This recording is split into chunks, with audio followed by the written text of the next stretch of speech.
사람들은 누구나 자기들이 가지고 있는 이 생활의 범위가 있습니다. 삶의 반경들이 있습니다.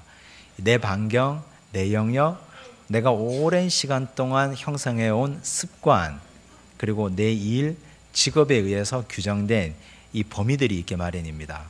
예를 들어 보면 한 직장인이 있다면 그 직장인은 아침에 눈을 뜨면 신문을 찾을 겁니다.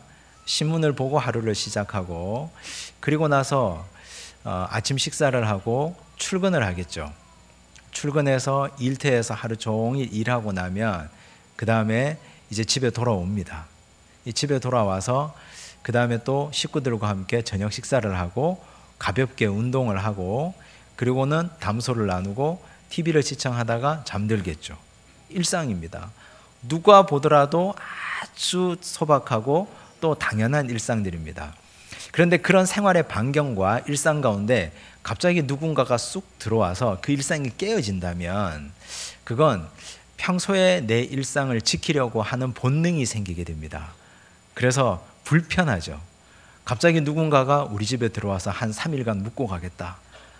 그러면 생각만 해도 머리가 복잡해집니다. 이제 내가 아침에 일어나서 이것도 못하고 저것도 못하고 막 불편한 것들이 생각이 납니다.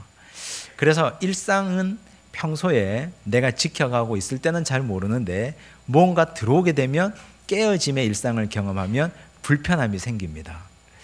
전도하시는 분들이 그런 얘기를 많이 하시는데, 누구를 교회에 데리고 와서 전도는 하겠는데 교회 한 번 데리고 오면 내 교회에서 모든 삶이 다 무너진다. 계속 데리고 와야 되니까. 계속 데리고 와야 되고 옆에 앉혀 놓아야 되고 같이 식사해야 되고, 내가 어디 원래에도 가야 되는데 이것도 못하고 저것도 못하고, 내가 주일날 가지고 있었던 내 모든 일상들이 그 한 사람 전도하는 것으로 다 무너진다.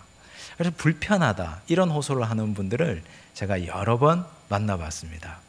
한데 예수님께서는 가끔 우리에게 예고치 않게 예상치 않게 쑥 들어오셔서 우리의 일상을 무너뜨리십니다.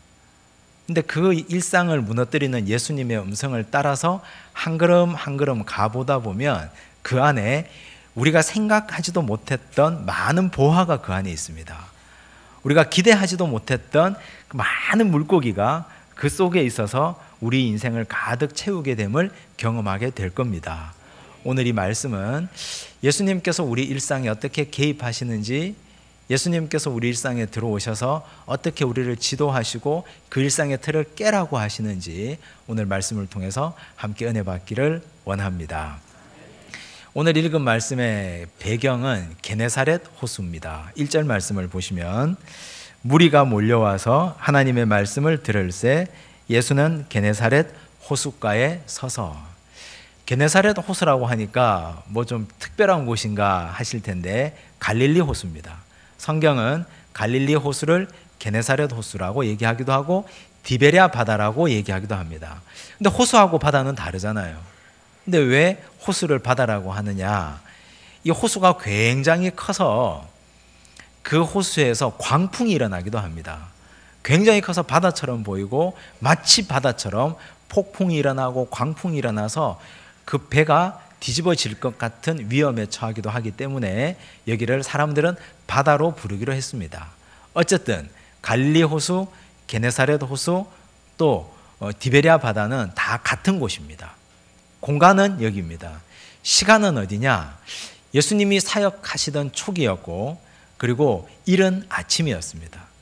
어떻게 이른 아침인 줄 알 수 있느냐? 2절을 한번 보시면 호숫가에 배 두 척이 있는 것을 보시니 어부들은 배에서 나와서 그물을 씻는지라. 그물을 씻는다는 건 이 게네사렛 호숫가에서 어부들이 아침에 하는 일입니다. 저녁에 고기 잡으러 출어를 했다가 밤새도록 가장자리부터 안으로 해서 깊은 데서 그물을 던지고 또 고기를 다 잡아 올려서 이제 동이 트면 다시 가장자리로 나와서 그물을 정리하고 물고기 잡은 걸 손질하고 하루를 마감하고 아침에 집에 들어가는 거죠. 그래서 식사를 하고 또 잤다가 다시 또 해그름에 나옵니다. 어부들의 일상입니다. 그래서 그물을 씻는다 하는 건 이제 고기 잡는 걸 다 끝내고 그물 씻고 오늘은 이제 끝납니다. 이제 오늘은 마감하고 집에 갑니다 하는 그런 표시입니다. 그런데 이런 일상 가운데 있었던 베드로에게 뭐 좀 특별한 일이 생겼습니다. 매일같이 저녁에 출호해서 아침에 동트면 집에 가는, 그물 씻고 다 끝내는 생활 가운데 갑자기 어느 날 와보니까 많은 사람들이 그 호숫가에 몰려들어 있습니다. 이게 무슨 일인가 했더니 예수라는 사람이 그들과 이야기를 하고 있습니다. 자기는 그물을 씻고 있는데 허락도 받지 않고 예수님이 베드로의 배에 덜컥 올라앉습니다. 하는 사이에 예수님이 갑자기 말씀을 합니다. 배를 좀 띄워달라. 띄우라는 말은 호숫가에서 조금만 띄워서 물 위로 띄워달라. 그래야 호숫가에 앉아있는 사람들에게 말씀을 전하기가 쉬우니 좀 띄워달라. 그리고 나서 예수님이 배에서 말씀을 전하기 시작합니다. 자기 배인데, 베드로 자기 배인데 갑자기 예수라는 분이 와서 허락도 받지 않고 배에 올라타더니 배를 띄워달라 하시고 거기서 다짜고짜로 설교하기 시작합니다. 베드로가 하다가 이건 뭐지 하다가 말릴 틈도 없이 엉겹결에 당했습니다. 이건 내 배인데요. 저 이제 그물 씻고 집에 가서 자야 되는데요. 내려오시죠 하기도 전에 갑자기 예수님이 거기 서서 설교하기 시작합니다. 베드로의 일상에 균열이 생긴 거죠. 이제 아침에 집에 가서 식사하고 자야 되는데 갑자기 예수님이 서서 설교하기 시작합니다. 엉거주춤하게 옆에 서 있다가 설교를 듣게 되었습니다. 이거 언제 끝나지? 말리지도 못하고 이제 말을 시작했는데 끊지도 못하고 그냥 불편하게 옆에 서서 예수님 말씀을 듣게 돼버린 겁니다.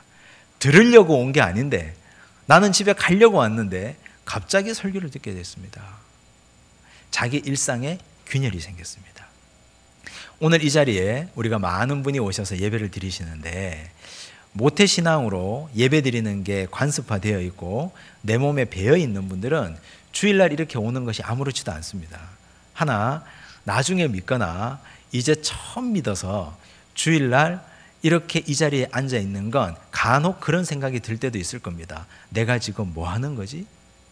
내가 지금 여기 왜 앉아 있지? 우리 중학생, 고등학생들은 주일, 휴일은 12시까지 자는 날입니다. 그리고 우리 청년들 그리고 직장인들도 신앙생활하지 않는 분들은 늘어지게 자다가 이제 눈 떠서 대충 챙겨 먹고 오후에 어디 산책 좀 하다가 그리고 또 일찍 외식하고 또 잡니다. 내일 출근해야 되니까. 그런 일상을 반복하다가 누구의 요구에 의해서 한 번만 교회 가보자고 해서 왔더니 긴 목사의 설교를 들어야 되고 그리고 왔더니 꼼짝하지 못하고 그냥 1시간 여기 앉아 있어야 되고 불편하기 짝이 없습니다. 내가 왜 이러고 앉아 있어야 되는지 모르는 분들도 아마 여기에 계시리라 믿습니다. 하지만 거기에서부터 변화가 시작됩니다. 그곳에서부터 베드로의 심령에 말씀이 들어가기 시작하고 하나하나 변화되는 것이 역사가 나타나기 시작했습니다. 저 깊은 곳으로 이미 가지 않아도 저 깊은 곳으로 아직 가지 않았는데 베드로는 엉거주춤하게 말씀 듣기 시작했는데 거기에서부터 하나하나 마음의 말씀의 씨앗이 떨어지기 시작했습니다. 씨앗이 떨어지고 이제 그 씨앗이 자라서 열매를 맺을 일만 남게 된 겁니다. 오늘 우리가 어떤 사연으로 어떤 이유로 이 자리에 와서 이 황금 같은 휴일에 여기에 와서 앉아 있는지 저는 다 알지 못합니다. 하지만 이제 이 자리에 앉아 있음으로 말미암아 말씀 듣고 예배드림으로 말미암아 우리 삶의 작은 변화들이 그러나 위대한 첫 발걸음이 이제 시작되었습니다. 이제 저 깊은 곳으로 가서 그곳에서 많은 물고기를 길어 올릴 첫 시작의 발걸음이 이제 여기서부터 시작되어진 겁니다. 한데 예수님은 베드로에게 설교를 다 마치고 나서 갑자기 고개를 돌려 베드로에게 말씀합니다. 무리들에게 설교하셔 놓고 배 주인에게 한 말씀 하십니다. 4절 말씀입니다. 함께 읽겠습니다. 말씀을 마치시고 시몬에게 이르시되 깊은 데로 가서 그물을 내려 고기를 잡으라. 예수님께서 무리들에게 설교하셨는데 갑자기 고개를 돌려 배 주인 베드로에게 깊은 데로 가서 그물을 내려 고기를 잡으라 라고 말씀하셨습니다. 사실 베드로에게는 이 말씀은 순종하기 어려운 말씀입니다. 왜 어려우냐? 베드로가 이 게네사렛 호수를 누구보다 잘 알고 있습니다. 자기는 거기가 고향입니다. 어려서부터 거기서 헤엄치고 살았고 낚시했고 그물 던졌고 고기 잡았습니다. 그래서 거기를 누구보다도 잘 압니다. 물고기가 어디에 가면 있는지, 어떤 물고기가 잡히는지, 어떤 계절에는 어떻게 물고기를 잡을 수 있는지 누구보다도 잘 아는 사람입니다. 한데 외인이, 처음 온 낯선 사람이 깊은 데로 가서 그물을 내려 고기를 잡으라. 받아들이기 힘들겠죠. 또 받아들이기 힘든 이유는 이미 그 전날 밤 물고기를 잡기 위해서 그물을 많이 던졌습니다. 5절에 보면 그런 얘기가 나오죠. 밤이 맞도록, 밤이 새도록 그물을 던지고 수고했는데 잡은 것이 없었습니다. 밤새도록 던졌는데 아무것도 건진 게 없는데 이제 그물 씻고 다 정리하고 집에 가려 쉬려 하는데 주님께서 한 번 더 나가라? 쉽지 않습니다. 씻은 그물 다시 물에 던져야 되고 다시 잡아 올려야 되고 가봐야 뻔한데 밤새도록 없었던 고기가 갑자기 나타날 리도 없고 이제는 안 된다. 베드로뿐만이 아니라 오늘 우리도 예수님께서 우리 인생에서 거기에 머물러 있지 말고 지금 너희 인생의 영역에 만족하지 말고 좀 더 깊은 데로 가서 그물을 한 점 던져보렴, 좀 더 나가보렴 이라고 말씀하시는데 그거 받아들이기가 쉽지 않을 겁니다.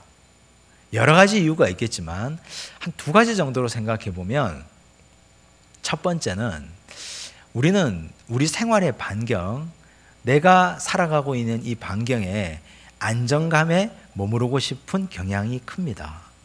삶이 주는 안정감, 내 생활의 반경, 그냥 여기에 만족하고 싶은 거죠. 나이가 들었다, 늙었다 하는 건 무엇으로 알 수 있느냐? 그냥 자다가 일어나서 아이고 이고 허리 아파라 이렇게 얘기하는 게 그냥 나도 모르게 아프다, 여기도 저린다 라고 말하는 게 그게 늙은 거냐? 허리도 아프고 무릎도 아프고 여기저기 병들고 이런저런 문제가 생기는 것이 나이가 든 거냐? 아니라고 생각합니다. 나이가 들었다고 하는 건 도전하지 않고 그냥 여기 머물러 있고자 하는 마음, 변화를 싫어하는 것, 그냥 이곳에 내가 머물러서 얕은 곳이 주는 안정감 가운데서 나는 그냥 여기에서 살겠습니다라고 생각하는 것, 이게 바로 나이가 든 겁니다.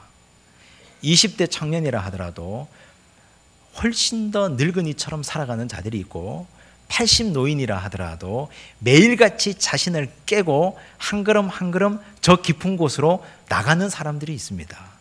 80세라 하더라도 20대의 젊음을 가져가는 사람들이요, 20대 청년이라 하더라도 이미 늙고 병든 영혼을 가진 사람들이 굉장히 많이 있습니다.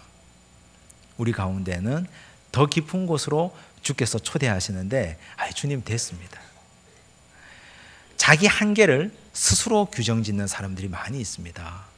스스로 내가 내 능력이 여기까지지 뭐 해봐야 안 되는데 뭐 라고 생각하는 사람들이 의외로 굉장히 많다는 얘기죠. 또 하나, 주께서 깊은 데로 초대하시는데 또 나가지 못하는 이유는 패배의식 때문입니다. 물고기를 잡으려고 그물을 많이 던졌는데 베드로가 밤이 새도록 그물을 던졌는데 잡지 못했다는 거죠. 열심히 했는데 베드로가 가지고 있는 패배의식이 있는 것처럼 우리도 역시 그렇습니다. 안 해본 게 아니라는 거죠.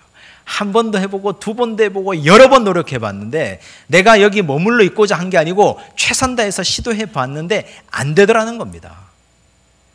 안 되는데 한 번 더 하다니요. 해도 안 됩니다.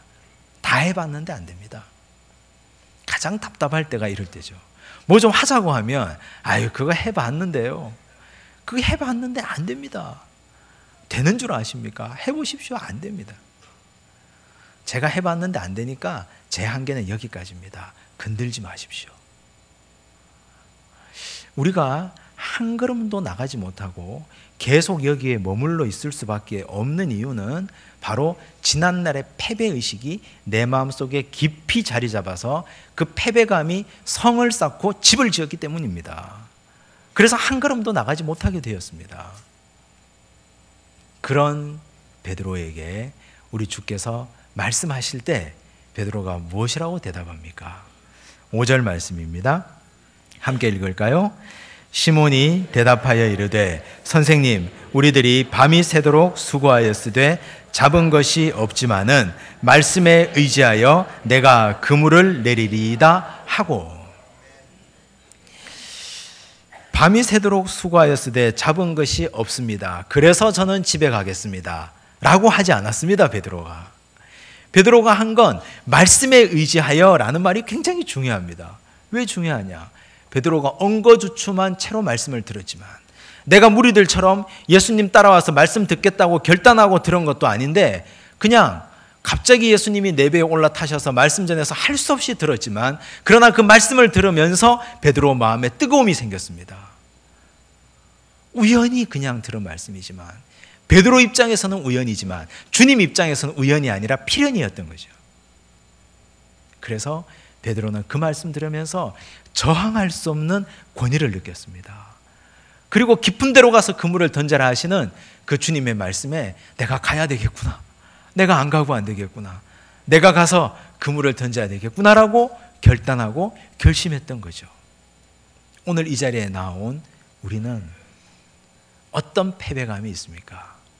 안주하고 싶은 생각 가지고 계실 텐데 우리 예수님께서 우리에게 깊은 데로 한번 가보라, 네가 이때까지 한 번도 경험하지 못했던 저 깊은 곳에 가서 그물을 한번 던져보라고 하실 때 우리 마음속에 있는 저항감, 그냥 저는 일상의 영역에서 여기 머무르는 것이 좋습니다. 내 직업도 그렇고 내 가정생활도 그렇고 내 신앙생활도 그렇고 그냥 여기는 있는 것이 좋겠습니다. 그러나 주님께서 주신 말씀이 내 마음에 들어와서 그 말씀이 역동을 일으키고 말씀이 자라서 열매를 맺게 되면 나는 나가지 않고는 견딜 수 없게 됩니다.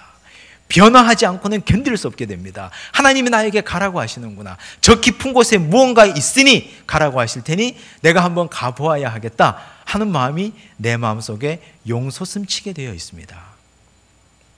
나 자신이나 교회나 우리 가정이나 하나님이 우리에게 주시는 변화의 물결에 내가 몸을 담그는 것 굉장히 중요한 일입니다.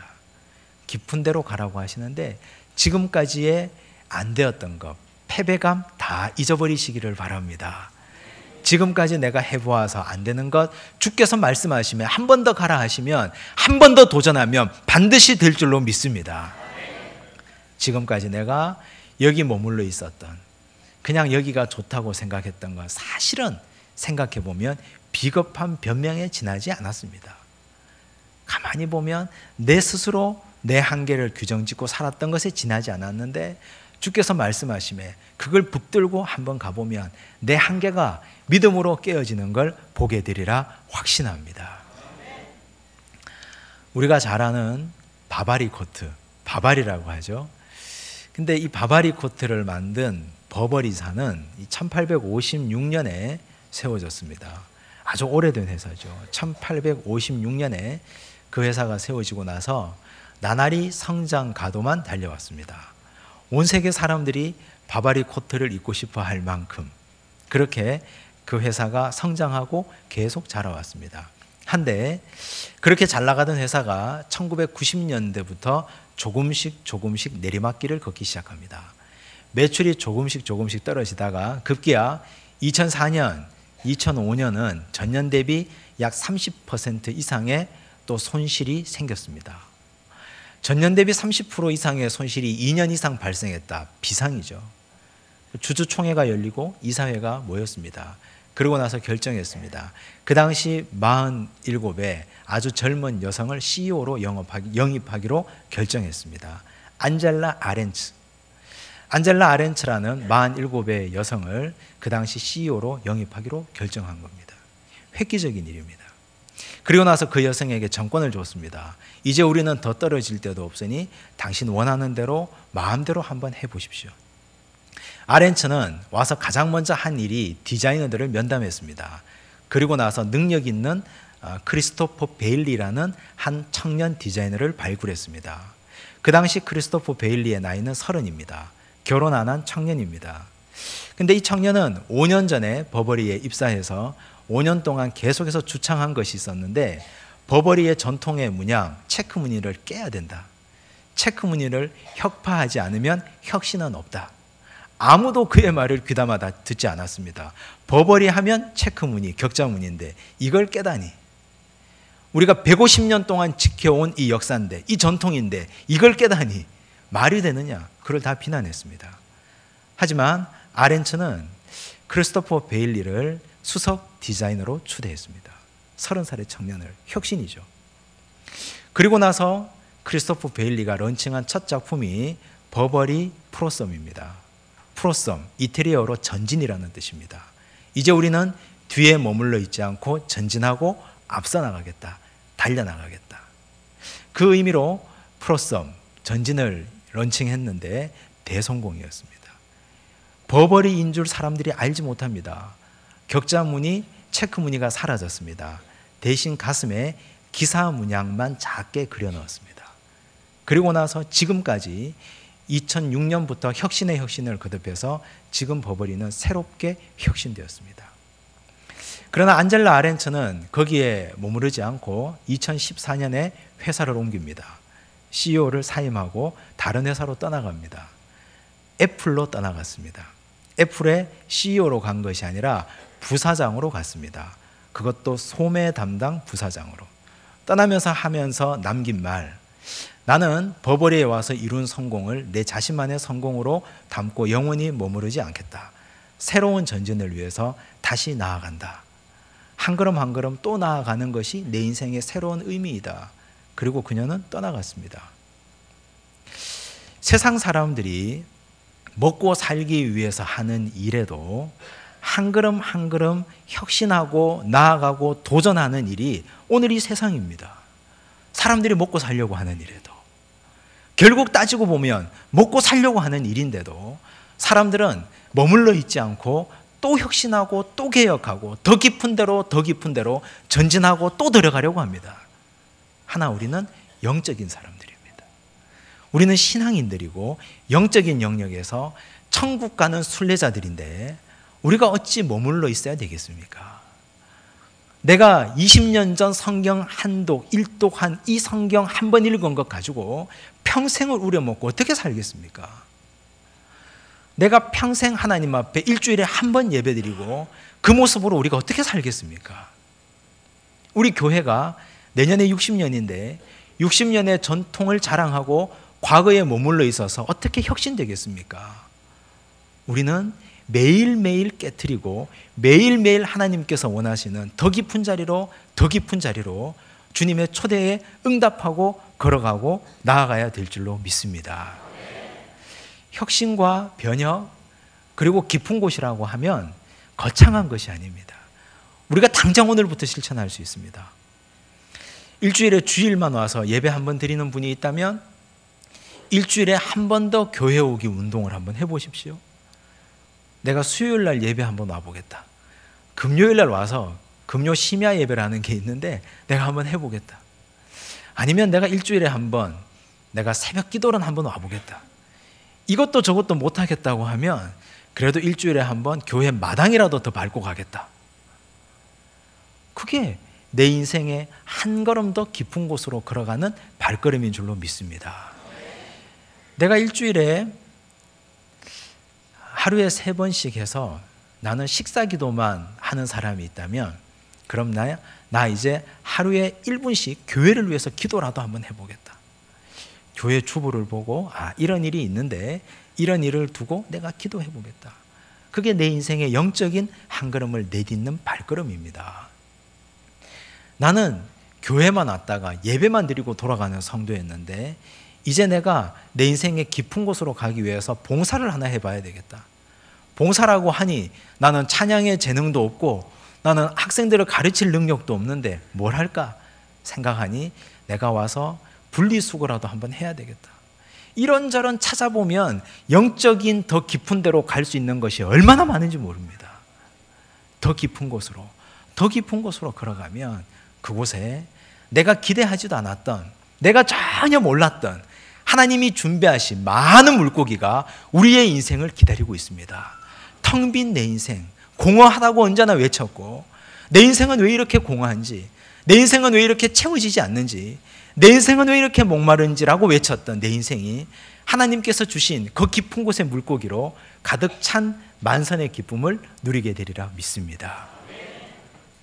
깊은 곳에 보화가 있습니다. 그 깊은 곳의 보화를 가득 안고 채우시고 영혼의 큰 만족을 누리며 살아가는 우리 주의 백성들 되시기를 간절히 축원합니다. 기도하겠습니다. 하나님 아버지, 우리 인생은 언제나 얕은 물가에서 헤엄치며 찰싹거리는 작은 파도 보고도 두려워서 한 걸음도 내딛지 못하는 인생이었습니다. 저 깊은 바다로 창파의 배를 띄워 가려고 해도 바다가 무서워서, 두려워서, 실패가 두려워서 그저 내 삶의 영역에만 머물러 있었던 그런 연약한 자들이었습니다. 이제 주님 우리에게 다시 한번 초대하십니다. 깊은 곳에 가서 네 인생의 그물을 마음껏 던져보라고 하시는데, 주여 우리가 그 말씀을 의지하여 깊은 곳으로 가게 하여 주시옵소서. 세상 사람들은 먹고 살기 위해서 오늘도 혁신하며 깊은 곳으로 달려가는데, 우리는 하나님의 백성으로 천국길 가는 순례자로 너무나 안일하게 머물러 있었음을 이 시간 회개합니다. 주여 깊은 곳으로 달려가게 하여 주시옵소서.